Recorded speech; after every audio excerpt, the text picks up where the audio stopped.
avaliar um importante elemento, que é a tecnologia. Tá? Então, no momento que a tecnologia, que é aquela linha em vermelho, ela começa a evoluir com o passar do tempo, também a privacidade também procura acompanhar, tá? Procura. Na verdade, a tecnologia ela acabou avançando até mesmo muito mais rápido. Então, nós temos ali a primeira lei, né, do mundo, né, em Hessen, na Alemanha, tá? Assim como em 78 também houve a primeira lei federal alemã, e aí nós viemos evoluindo. Mas o que é interessante, né? Por exemplo, em 1981, a privacidade é declarada como um direito imperativo da comunidade econômica da União Europeia, tá? E depois, tá? Em 1995 veio o que nós denominamos, tá? Foi um importante passo, um importante elemento para o desenvolvimento das leis de privacidade como nós temos hoje, tá? Que é a Diretiva 95, tá? De proteção de dados.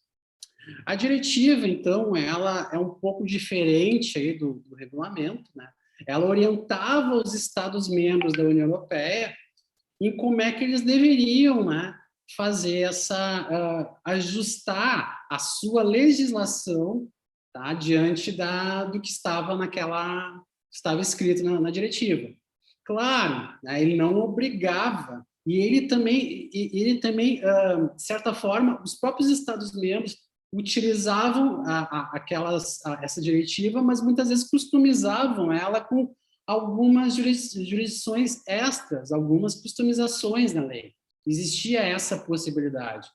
Então, dentro da União Europeia, dentro dos Estados-membros, muitas vezes, por mais que alguns países seguissem essa mesma diretiva, muitos tinham ajustes que faziam que elas se tornassem um pouco diferentes, né, entre eles. Isso serviu para orientar, e se nós olharmos a GDPR, muito da base dessa importante lei de privacidade de dados já estava vigente, né, na diretiva de 95. E aqui, meus amigos, a gente tem uma importante, vamos dizer assim, leitura a ser feita, né? A gente copiou uma lei da União Europeia, a GDPR, praticamente copiamos, é a base, né, aqui para o Brasil, com uma LGPD, mas vejam há quanto tempo já existe essa cultura de privacidade de dados na Europa.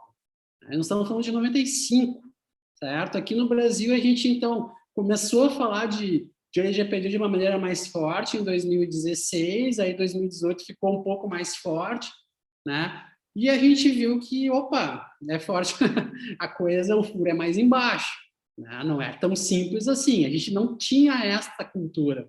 Aqui no Brasil, a gente veio trabalhando com o Marco Civil da internet, existem algumas leis que protegem o consumidor, Código de Defesa do Consumidor, enfim, mas nada assim tão arquitetado, né, vamos dizer assim, com tantos elementos como uma lei de privacidade de dados do estilo da GDPR, né, aqui customizada para se tornar LGPD. Tá? Então, esse também tem sido um desafio interno para nós.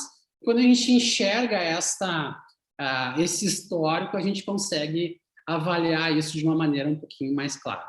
Tá?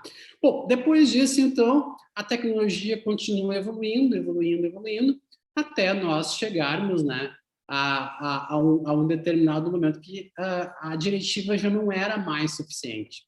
Precisava de alguma coisa, com alguns ajustes e realmente ter um regulamento, tá? Uma regulação. E essa regulação veio através da GDPR, que diz, ó, é assim que nós vamos atuar, tá? Valendo para todos os países aí da área econômica europeia, tá? Então, em cima disso, houve esse ajuste. Isso aqui é uma breve história, né, que a gente está falando da privacidade de dados. Tá? Tem alguns outros elementos, mas essa aqui é o que faz, né, chegarmos ao ponto de termos a GDPR. Ela, então, literalmente subiu a régua em matéria do ponto de vista de privacidade.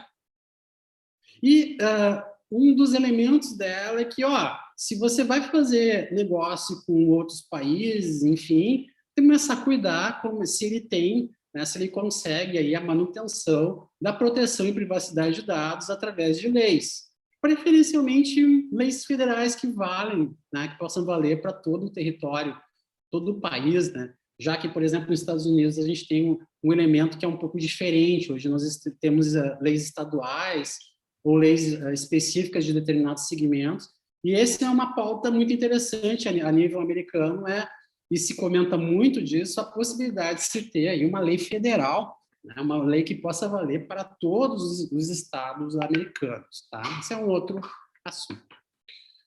Bom, então, em cima disso, nós tivemos aí a criação de lei de proteção de dados e direitos dos cidadãos, a primeira diretiva, o ataque e vazamento de dados, né, e uma necessidade de nós aumentarmos, então, o nível de proteção e privacidade de dados, e isso veio através da GDPR.